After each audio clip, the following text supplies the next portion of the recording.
Hello, hello. How are you?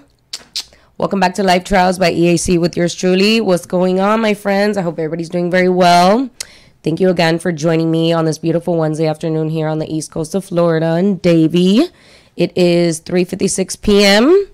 Eastern Standard Time, obviously.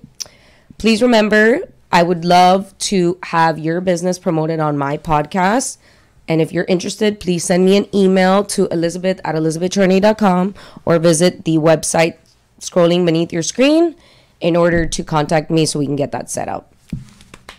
So, and also if you would like to support me and this podcast, you can also visit that same website to see who is hosting my podcast, the platforms, and subscribe to my channel on YouTube. Please, it would mean a lot to me. Life Trials by EAC. Don't forget that. Do not forget about me, okay?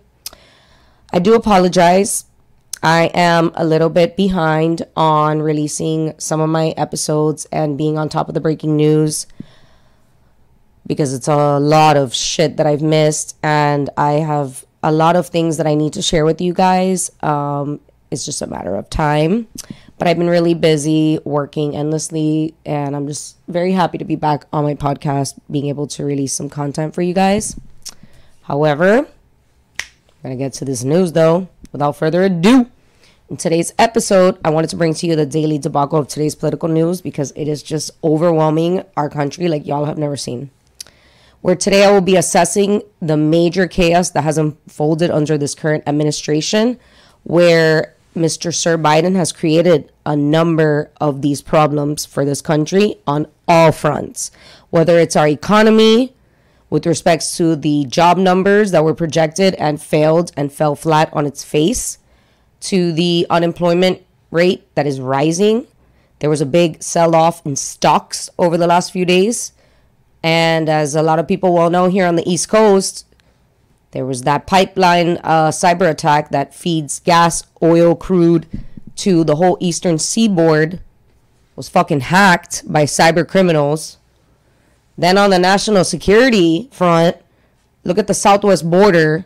They had, just in the month of April, 178,000 apprehensions versus last year under the Trump administration that only had 17,000 apprehensions by CBP, Customs Border Patrol Agency, that addresses and deals with this shit of crisis that should not be happening, was manufactured by the current administration. If you go back to my previous episode about the Biden border crisis, you will see my assessment on that. And then the other issue that has unfolded very ugly on the national security front is the international affairs are worsening for our ally, Israel, which is in a full-out blown war with Hamas. The fighting and the tensions are growing amid fears. The people over there, over the pond, are growing fears of an all-out war breaking out right there on the Gaza Strip. And then also we have the disastrous Iran deal has massive implications with the tensions that are currently growing in the Middle East. We all know that they fund and pay for all this type of terrorism, type of activity to occur. It's really bad what's going on right now in our country. And it was interesting because last night after I had cooked dinner, I sat down to watch some news for the evening, and it just made me really sad and more distressed about everything that's going on in our country. How, it's really mind-blowing how ever since the inauguration, there's just been one disaster after another that has been has been created by this administration. And from the stroke of his pen on the first day on the job, where he terminated the Keystone Pipeline project, which could have, came in handy with this whole situation, and how convenient that we have a cyber attack at the same time that our ally is fighting for their existence.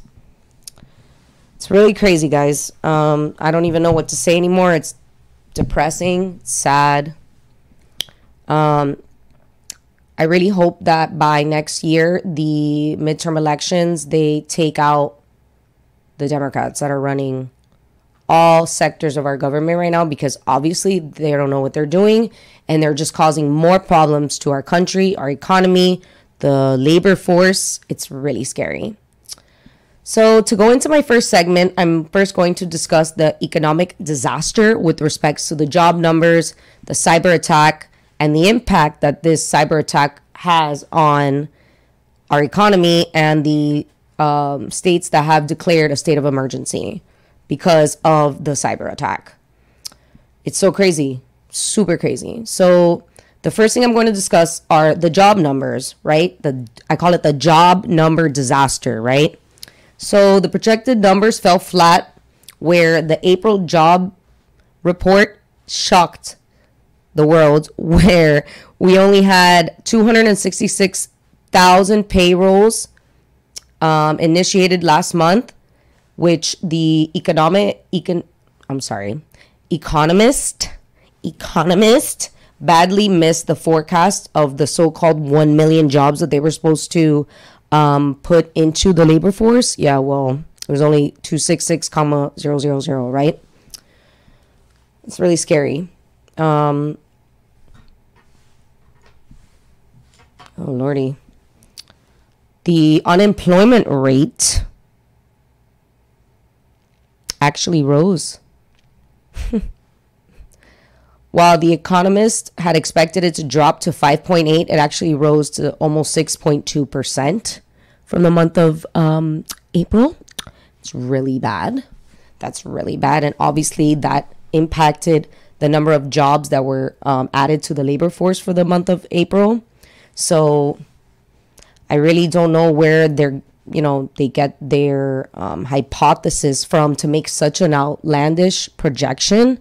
Just like they had to redo the job numbers for the month of March, because they also exaggerated that number of jobs that were added to the labor force. And this is not good for our country, especially after the pandemic, that there are people who are ready to go to work, get back into the labor force, and look at that. There's no jobs, and all it is the unemployment rate is rising steadily. The other issue because of this is prices, and our food pricing is rising because of the administration's shitty ass economic policies, where handing out paychecks for people to stay home and not go and work is what's causing a lot of these issues, which leads me into my next economic problem that he has created with respects to inflation. So the U.S. stocks have tumbled as data shows inflation spiking higher than expected in April of 2021, and this hasn't happened since 1982. So stocks this morning, as of today is May 12th, have plummeted after the 0.9% rise, and this only leads to higher food prices, energy prices, and has massive implications as to where the economy is going to go. So it makes a lot of sense, because I went to Publix 2 days ago and I was food shopping, and I couldn't even believe that a bag of lettuce costs almost $5. You know, the pre-packaged lettuce, because I don't like to cut lettuce.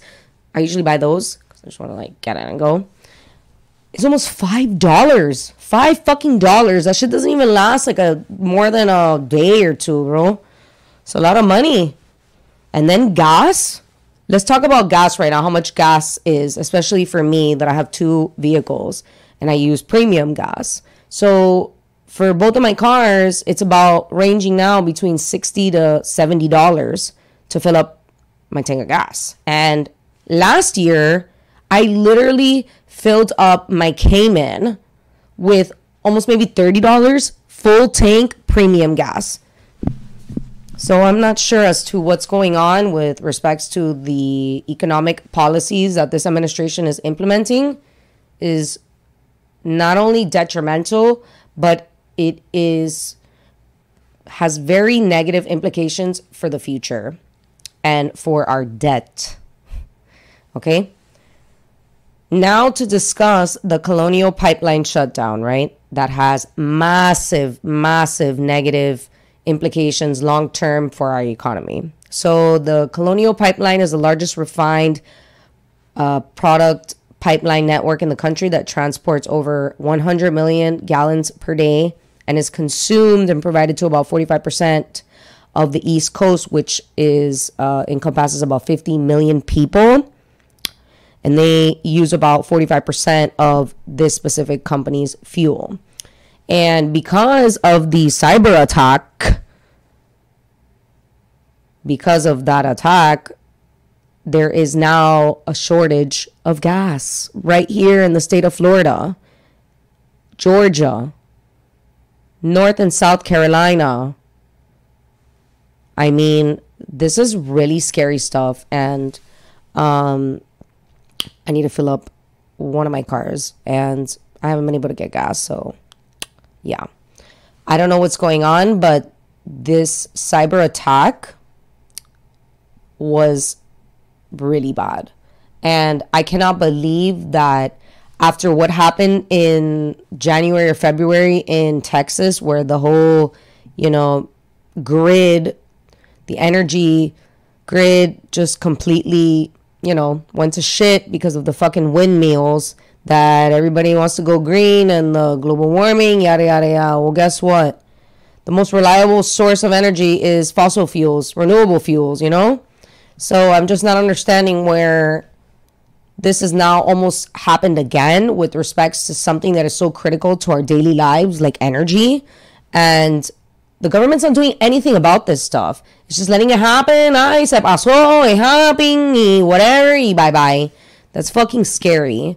That our government at the federal level has done absolutely nothing to address these issues. It's freaking retarded.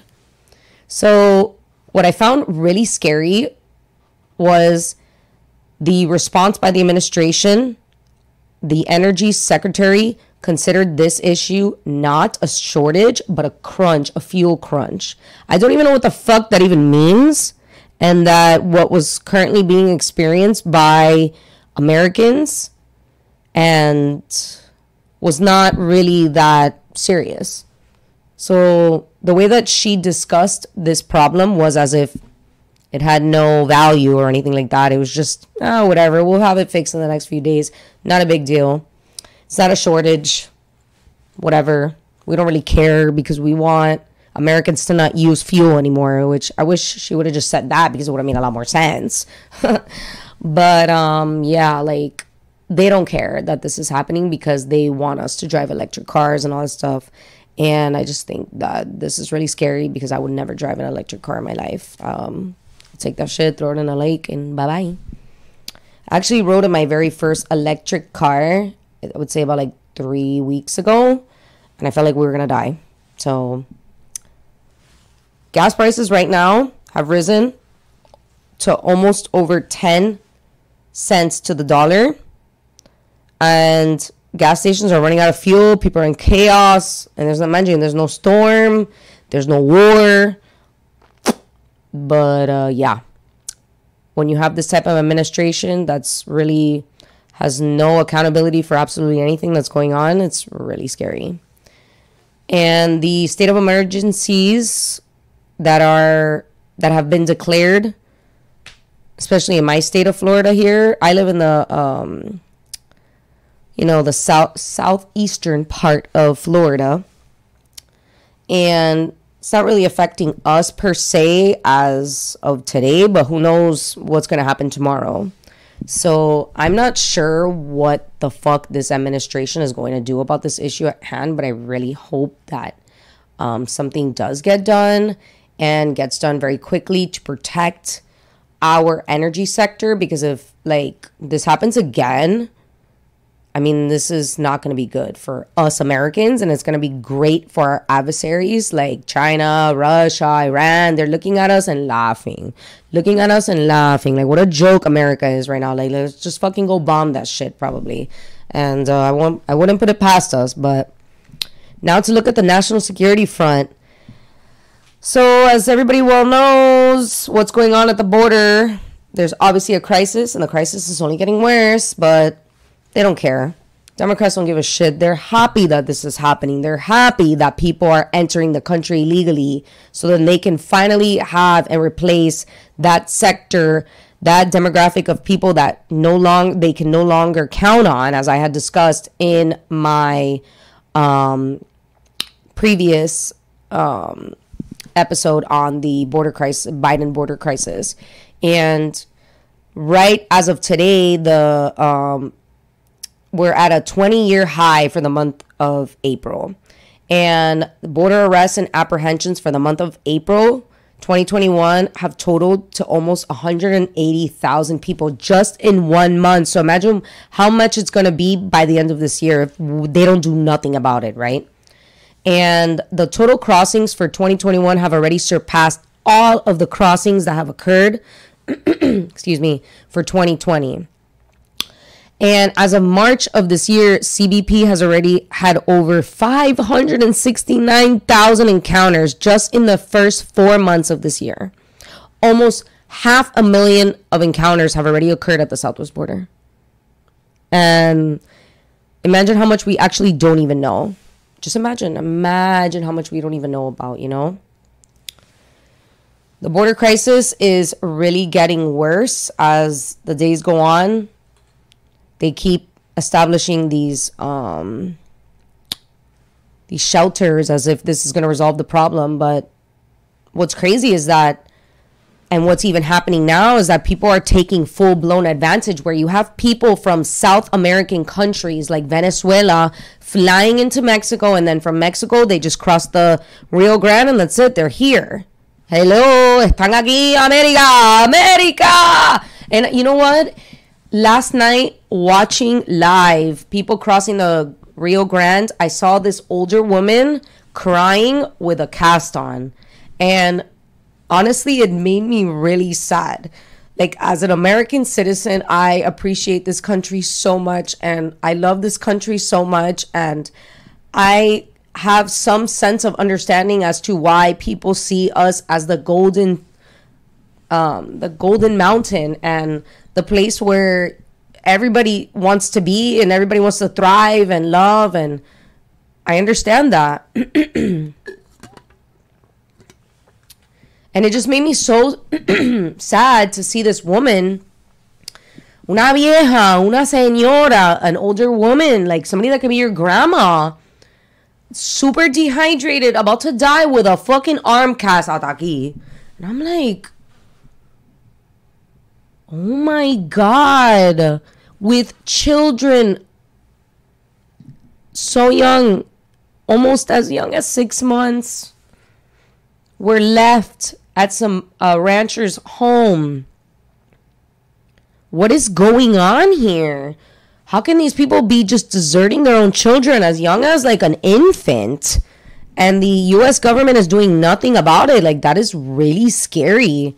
And you know, with the economy collapsing, there was a huge stock buyout because, you know, inflation is rising, and all of this plays into each other, and it's just a really scary situation.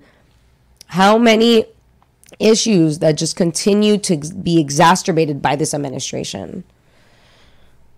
And the other issue with respect to national security has to do with what's really happening in Israel.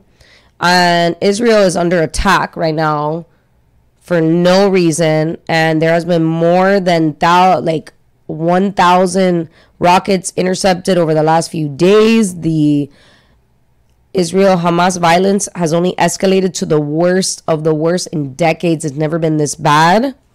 Hamas, which controls the Gaza and is listed as a terrorist organization by the United States, started firing rockets into Israel about, I would say, 3 or 4 days ago, which has only escalated to an exacerbated stage where they are really thinking that a full-blown war is about to break out on the Gaza Strip.